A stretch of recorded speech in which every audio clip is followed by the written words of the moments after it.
Good evening from Yummy BTV. Wishing you all well, sending loads of love as usual. Right, clarification time. Right, and I'm going to answer this honestly and sincerely and to the best of my knowledge. We'll start with Jimmy Holmes, right? You've been asking my opinion, my version from what I know from all sources around me and Build a Bomb. Right, let's take it back to the early beginning bit when Jimmy Holmes wasn't affiliated to anyone in East London, right? Fact. So when he used to go into that boozer up there, Bill was already terrorising many in those neighbourhoods with his bad behaviour. So we know Bill's behaviour outside and inside was similar to mine inside, if you get what I mean. So Bill the Bomb used to come into pubs. Jimmy Holmes when he used to see him. So I already knew through listening from late 80s, early 90s, etc., that he had things with Build a Bomb. He wasn't ready for Build a Bomb in any kind of shape or form. Let's get that quite right. I'll tell you that fact, and I swear down. He used to leave the pubs when Build a Bomb used to walk in, right? So, all right, skip along the way a little bit, because I still haven't read the book. Bob Matthews, you'd be interested to know this as well, right? So then it comes to my attention. I've been dying to do this bit, just to let you know, it doesn't mean I'm right, of course. You know what I mean? I'm going by the horse's mouth on opposite sides and whatnot. So, yeah, that's fair to say.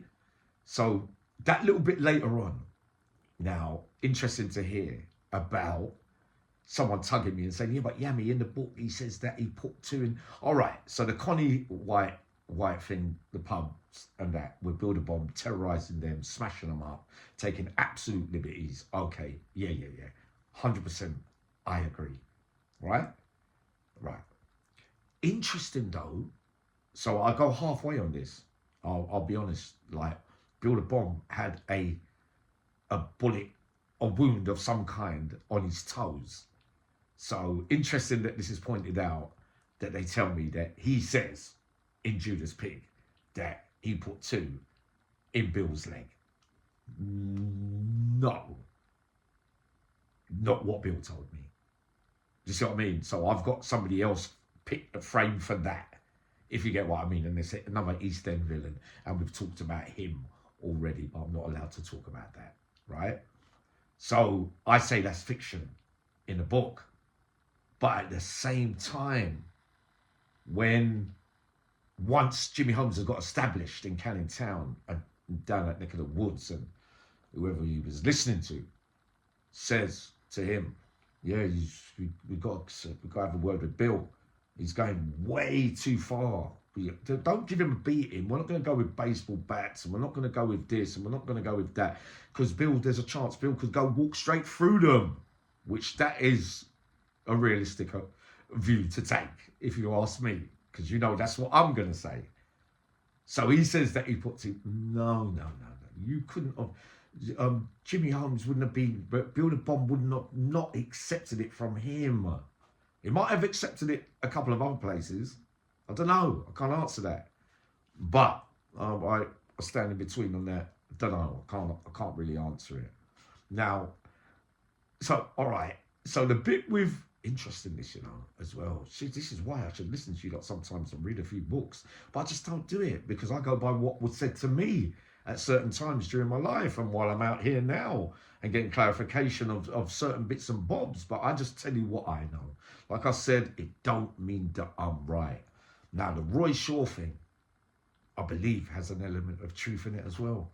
So it's interesting that I did say to you that along the way, that my years in prison and that kind of stuff, the Judas Pig thing had been mentioned to me a few times and a few stories. I thought, well, that could be half true. That one's definitely not true.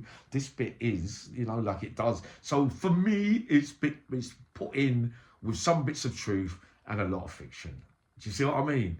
Because you lot and I know that the motorbike thing, that wasn't that. It's not that. That was Nicky Gerard. Come on.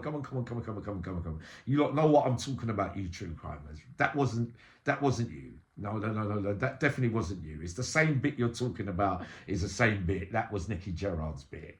Let's not lie about all that. You know what I mean? So for those that don't know, I can't elaborate too much here. You know what I mean?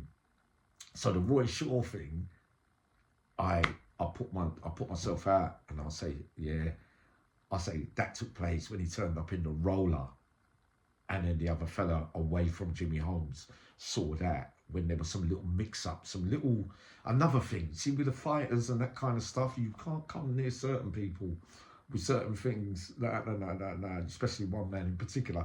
But believe that went like that, and he didn't want to. He said, no, I'm not prepared to go that far.